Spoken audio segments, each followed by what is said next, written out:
BBC. Secretary General, you've talked about the need for good governance and development on the part of the Afghan authorities, but I wonder, with people looking on at the death of another 3 British soldiers shot by an Afghan policeman, whether we can trust in that if people are infiltrating the police force and able to turn their guns on NATO ISAF soldiers. First of all, let me take this opportunity to convey my heartfelt condolences to the families and loved ones of those who have lost their lives in this very tragic incident.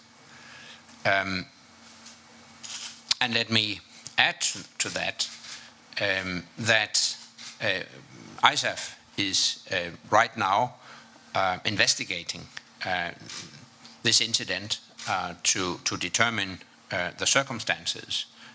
At this stage, we can't confirm that it actually was an Afghan policeman who turned his gun against ISAF soldiers. We can confirm that it was a man wearing an Afghan police uniform. Let me stress that it's very clear that the enemies of Afghanistan do all they can to undermine confidence and trust of the Afghan security forces, because they know that we are building up the capacity of the Afghan security forces to take full responsibility by the end of 2014. So the Taliban has clearly laid out a strategy to undermine the confidence in the Afghan security forces. But let me also stress that they can't derail our strategy. Our strategy is to gradually hand over full responsibility for the security to the Afghans, and that process will continue and be completed by the end of 2014. And this is the reason why it is an essential part of our mission in Afghanistan to train and educate Afghan security forces to build up their capability to take that full responsibility, and these training efforts will continue.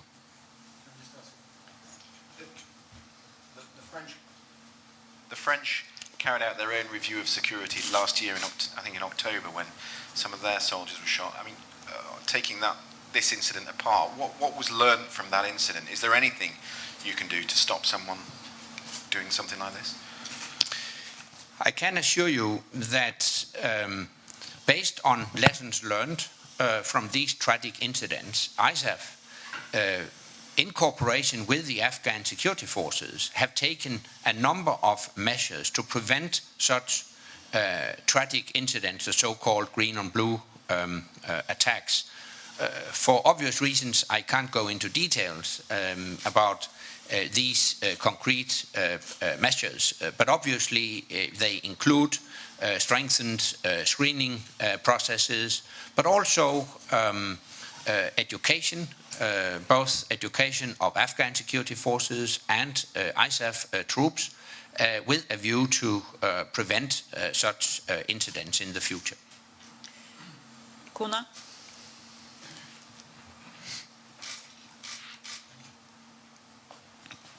Mr. Secretary General, on Syria, you spoke today again of calling for a political solution. But do you think that it is time for the international community to put a time limit to find the political solution and think of other means if that fails? Thank you.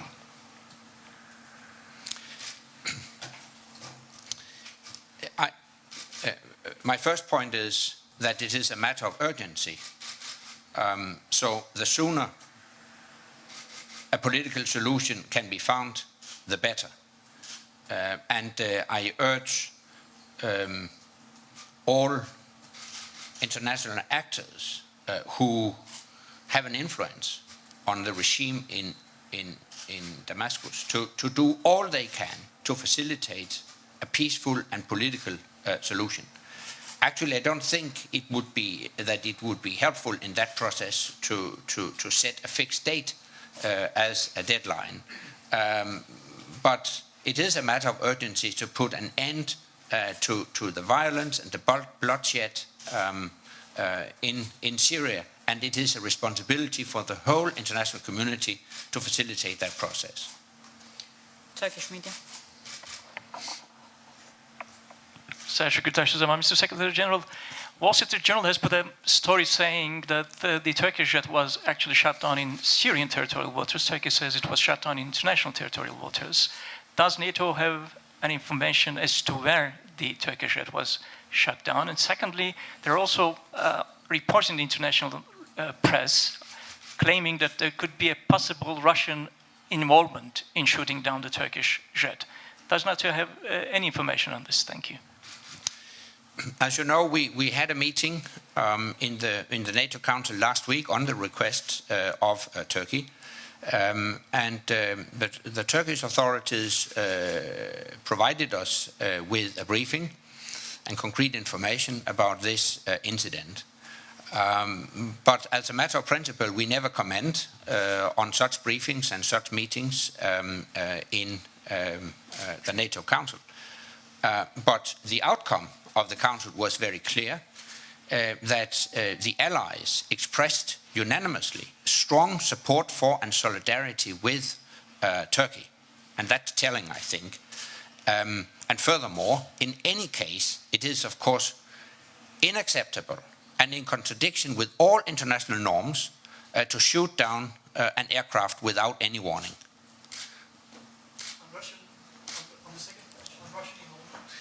Yeah, but as I told you, we do not comment on such briefings and such meetings in the NATO Council. Lady of that.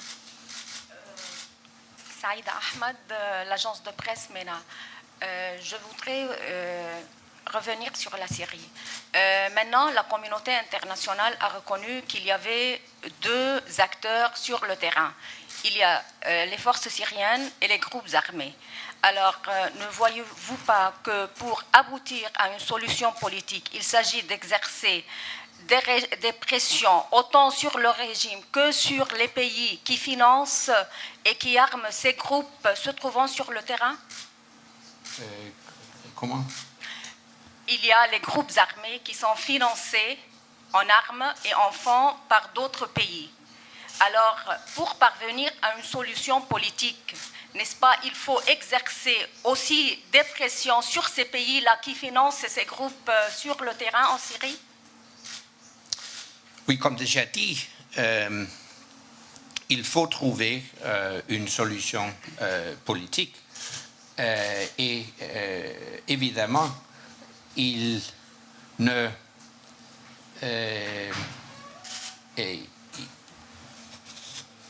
n'était pas en processus politique de délivrer des armes pour des groupes différents en Syrie. Turkish news agency. Sertaç Aktan from IHA News Agency. Mr. Secretary General, you just said that without any warning, the Turkish jet was shot down, so it's unacceptable. Does that mean that even though other data are shown and that it becomes clear that Turkish jet was on the Syrian airspace, that Turkey will stand in the same position as it was mentioned last Tuesday? One more question. I asked last Tuesday after the summit that if there were any challenges to the arguments of Turkey, and there was said that there were no questions asked, everybody appreciated the briefing. But then we saw the Telegraph story, newspaper story, which says Turkey asked for a no-fly zone and everybody was surprised by it. Then we see, which was denied by the Turkish authorities. Then we now see the Wall Street Journal's news, which again makes a reference to American authorities about the jet being on Syrian airspace. How should we read this? nothing being said on the briefings, on the meetings, but then afterwards these are coming up all from American authorities that the press is referencing. How should we read this? Thank you very much. My answer to that question is very brief, with all respect. I think the main lesson you can learn from that is that you shouldn't rely on anonymous sources. Xinhua.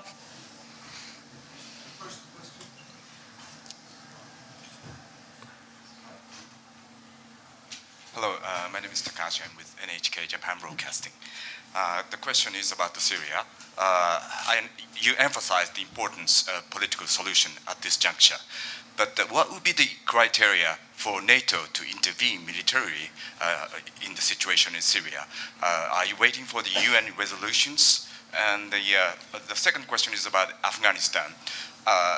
You emphasized the importance of the meeting in Tokyo in the coming week. But I understand you are not going. What will be the reason for that? Thank you. The last question. I understand you are not going to Tokyo for the meeting. Why is that? Thank you. First, on Syria, as I have stressed on several occasions, NATO has no intention to intervene in Syria. And as I have stressed today, I think the right way forward is to find a political solution. And to that end, we need the international community to speak with one voice.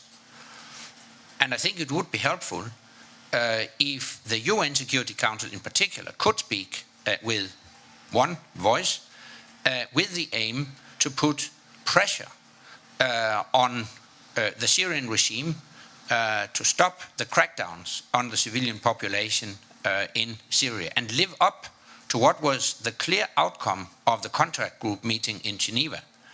That is, to initiate a democratic transition in Syria. So, again, we have no intention to intervene militarily because we do believe that a political solution is the adequate solution. On Tokyo, yes, it is an important conference.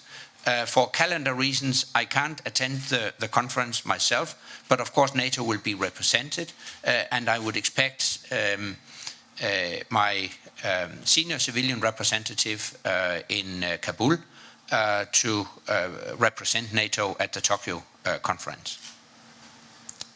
German radio.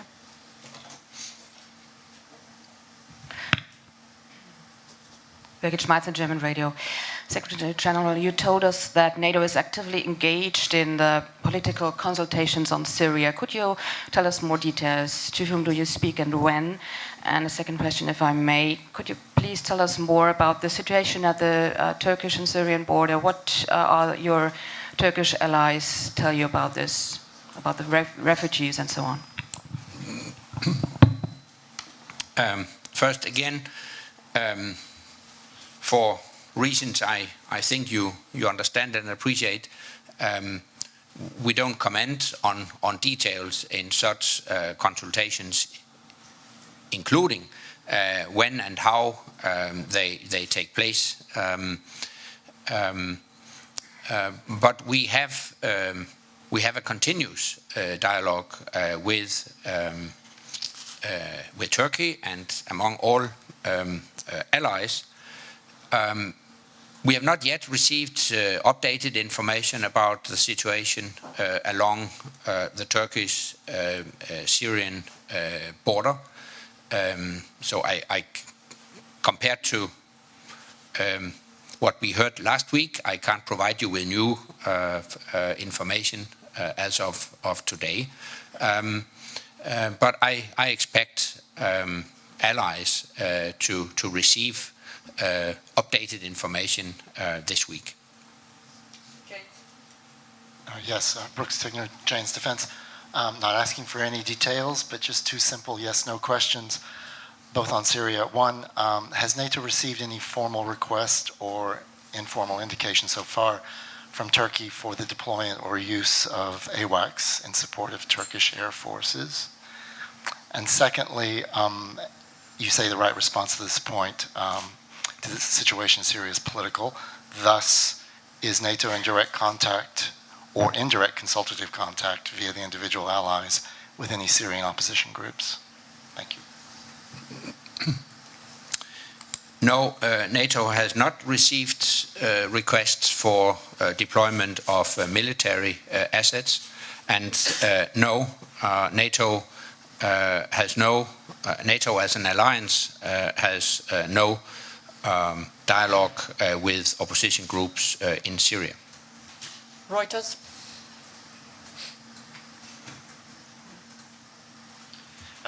Adrian Croft from Reuters. Secretary General, how concerned are you by reports of a Turkish military build-up along the Syrian border? Is there any danger that could lead to a confrontation between Syria and Turkey? No, on the contrary, I commend Turkey for having shown restraint despite the very tragic aircraft incident.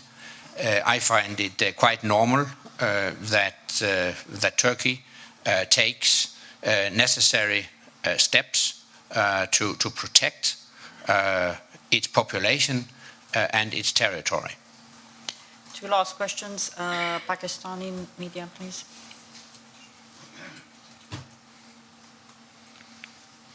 Khalid Hamid Farooqi from Geo Television, Pakistan. Secretary General, there's deadlock for such a long time on supply route from Pakistan into Afghanistan for NATO. But I would like to know that beyond this, many people think this is the only connection between Pakistan and NATO, but there are beyond that, NATO in the past offered a lot of trainings, and Pakistan also requests training for soldiers and anti-terrorism training for Pakistani officers.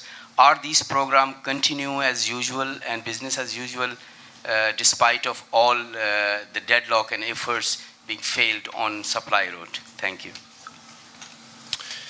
2 points. Firstly, I still hope that we will see a reopening of the transit routes in a not too distant future. And secondly, no, it's not business as usual. We have seen a decline in cooperation activities during recent months, which I strongly regret because I think it's of mutual interest to have a close cooperation between Pakistan and NATO. So also in that respect, I hope to see resumption of such cooperation activities in a not too distant future. Agence Europe. Yes, Jan Cordis, Agence Europe. Secretary General, can you confirm that an agreement was signed by the Prime Minister Medvedev about a new way of deriving weapons and supplies to and from Afghanistan by NATO? And could you be precise about what is the nature of this agreement? Is this also for weapons? What kind of supplies? Is it concerning also soldiers? And by which means land-based transport, air transport, and how long it will last, this agreement? And are you satisfied? Thank you. First of all, I think it's important to correct a misunderstanding. It's definitely not about weapons. We are speaking about transit and transport of what is called non-lethal goods. That's my first point. Secondly, as you know, we've been talking with the Russians for quite some time to further expand our transit arrangements with Russia. What I can say about that is that we expect these negotiations to be concluded very soon. And let me conclude by saying that we really appreciate the transit arrangement we have with Russia. Russia and ISAF nations share a common interest in seeing success in Afghanistan, because failure in Afghanistan would also have a negative impact on Russia. The Russians know that from experience. So it's in their interest and it's in our interest to also expand the transit arrangements, and I hope the talks on this expansion of the transit arrangement can be concluded very soon. Thank you very much.